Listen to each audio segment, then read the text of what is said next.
વડોદરાનો અવાજ ન્યૂઝમાં આપનું સ્વાગત છે। સમાચારમાં વાત કરીએ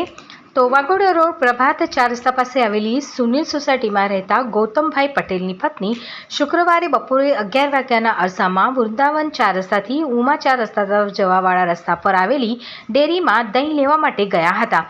ડેરીની સામે તે પોતાનું મોપેડ પાર્ક કરીને દહીં લેવા ગયા દરમિયાન તેઓએ મોપેડની ચાવી મોપેડમાં જ મૂકીને ગયા હતા અને થોડી જ મિનિટોમાં જ્યારે તે પરત આવ્યા ત્યારે તેમનું મોપેડ હતું નહીં, જેથી તેઓએ આ બાબતે પાણીગેટ પોલીસ મથકમાં જાણ કરતા પોલીસે ધર્મેશ ઉર્ફે બાબર અરવિંદભાઈ વસાવાને સીસીટીવીના આધારે ઝડપી પાડ્યો હતો અને તેની વિરુદ્ધ કાયદેસરની કાર્યવાહી હાથ ધરી હતી।